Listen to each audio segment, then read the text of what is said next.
So, lately I've been hearing a lot of YouTubers talking about sneakers are back. Well, sneakers are back for who? Are they back for the consumers? Doesn't seem like it. Are they back for the resellers? Maybe. But one thing I know for sure, the hype is definitely back. But you know what? We got a lot to unpack today. So I'm going to go ahead and I'm going to run you the dopest intro you ever seen in your life. And we're going to come back and we're going to talk about it. Trap Jordan, OG Trap Jordan, the other sneaker YouTubers, the hell are boring. OG Trap Jordan, OG Trap Jordan, I got sneakers, raining and pouring. What up, YouTube? OG Trap Jordan, back with another one. And today we're going to talk about all this stuff we've been hearing about how sneakers are back. And guess who's been talking about that the most?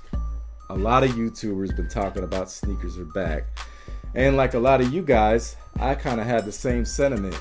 I thought sneakers were back the last couple years. We were able to go up in the store and pretty much get any pair we wanted. We could hit them on Sneakers app like it was nothing. It wasn't even a problem for us.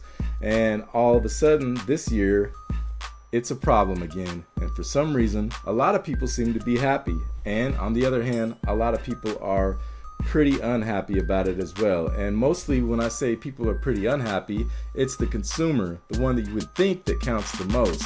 Unfortunately, a lot of these YouTubers that are really happy, we know what it is. They're resellers. So they like to pump these products up, make you want them really good, make you want them really bad, and then they pump them out to you. Meet me on Whatnot. I got these. I got the Metallic 5s. I got these early flu games. Well, I want to tell you guys something that might be kind of controversial, and maybe you'll feel me on it and maybe you won't, but it's kind of our fault. And the reason I say it's kind of our fault is because we let this happen. And I've said this before, but I'm going to get into a little metaphor about this and explain my theory and try to drive it home a little bit better. Sneakers, in my opinion, the way the game is, it's kind of like a woman. If you chase a woman, she's not going to do nothing. She's going to know that she has you because you're showing so much interest, and she's gonna play these games and she's gonna make you chase her rather. Pause. But at the end of the day, if we all as sneakerheads, as collectors, as consumers would actually play the game right, and we would turn around and we'd cut her off and stop chasing her, she'd probably chase us. Unfortunately, there's always gonna be those simps and those tricks that are willing to cash out on her. And you know what? At the end of the day, it's not really her fault. And at the end of the day, it's not even Nike or Jordan brand that are really putting the P in the imping. It's actually the resellers. Say, hey, Gator don't play no shit. You feel me? Gator never been about that. You know what? Nike and Jordan brand, all they are, they're really just putting the H and the O in, if you know what I'm saying. She's gonna go wherever the bag is. Whoever's gonna bring her the money, whoever's gonna show her the right way to be treated, that's who she's gonna go with. I mean, you know the rules of the game. I mean, your bitch just chose me.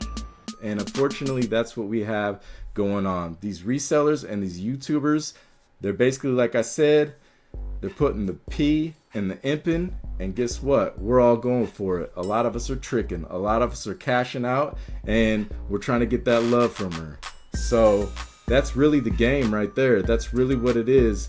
And at the end of the day, you really can't knock the hustle. That's just how it goes. We were being treated really good for a while. They were sitting in the stores. The sneakers were right there for us, and we didn't want them. And a lot of people are saying things now like, oh, well, the shoes that we didn't want, they were sitting, and now the shoes that we want, we can't get them. Are you telling me for real, that you guys didn't want those, the black cement 3s? You guys, when those Olympic 6s came out, if those weren't limited, people wouldn't be calling those grails and chasing them? I doubt it. There's a lot of shoes that were really coveted until you found out you can get them and you let them sit. And that's why I say it's kind of our fault, and we really can't knock the hustle. At the end of the day, sneakers is like stocks. It goes up and it goes down. And for a while, you know, if you look back before COVID, we were in a buyer's market back then. A lot of shoes were sitting back then, and then we had that movie come out. We had The Last Dance come out, and guess what? It started going up in prices. The resellers started taking over. COVID hit, and then all of a sudden we couldn't get nothing. She started playing games with us again, and we started chasing her, and we started cashing out. And you know what?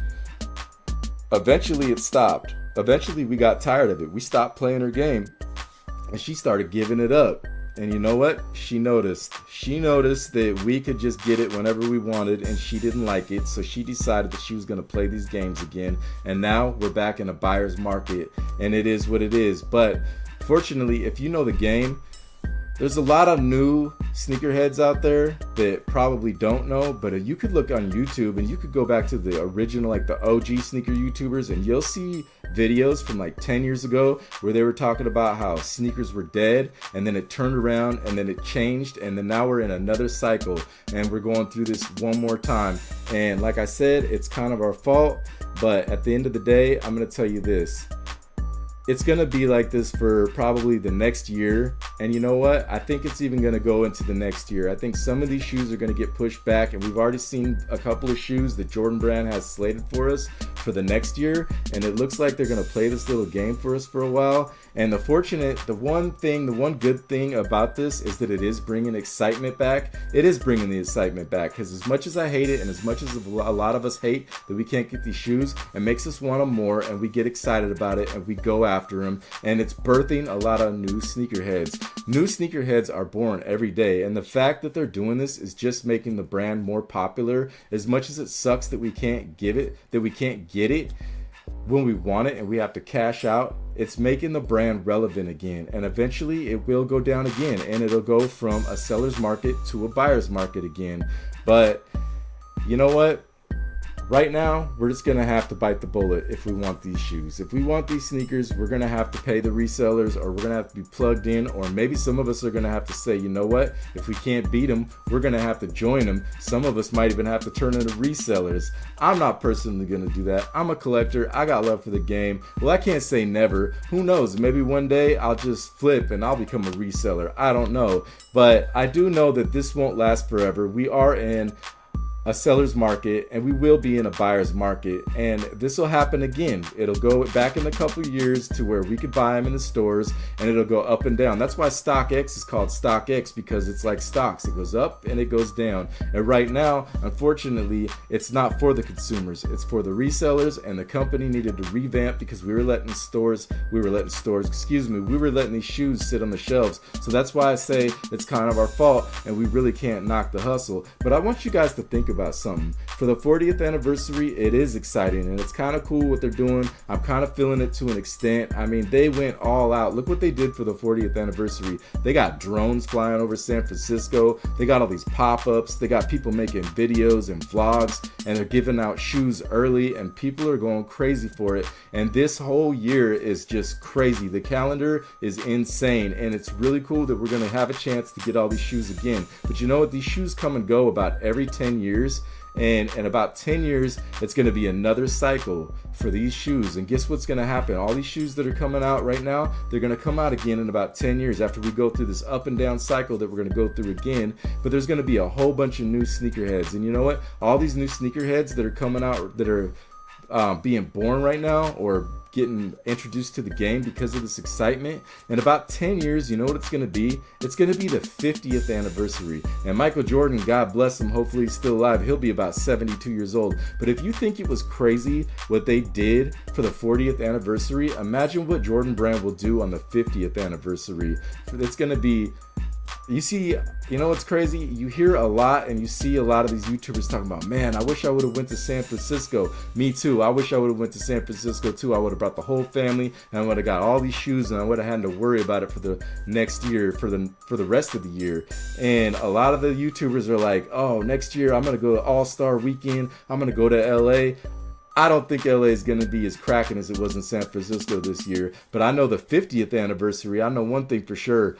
When the 50th anniversary rolls around, I'm ready to get my ticket wherever that All-Star game is right now, personally, because I know that's going to be 10 times crazier than what they're doing for the 40th anniversary. It'll be a half a century of Jordan Brand, and it'll be cracking for sure, and I can't wait to see what they do for that. But in the meantime, this is what we're living through. People are getting hyped up, people are getting excited, and don't buy all the hype, because yes, the YouTubers 9 times out of 10, when they're hyping these shoes up, it's because they want you to buy them from them early. They're gonna have them on Whatnot, they're gonna have them on their Instagram, and it is what it is. It's the hustle, and I mean, it's part of the game. At this point, it's been a part of the game for a long time, and you really can't get mad. You either play the game, or you bow out gracefully, or you just join them, or you cash out and you get your shoes. But it is what it is, and at the end of the day, yeah, I'm not a reseller, so I'm just as upset as a lot of you, but I'm also excited at the same time. But you know what it is. I'm OG Trap Jordan. If you like my content, please go ahead and subscribe to the channel if you haven't already, so you can get notified every time I drop one of these bangers for you, and you can get some more of this good stuff in your life. And like I always say, I'm OG Trap Jordan, and I'll see you on the next one. Peace.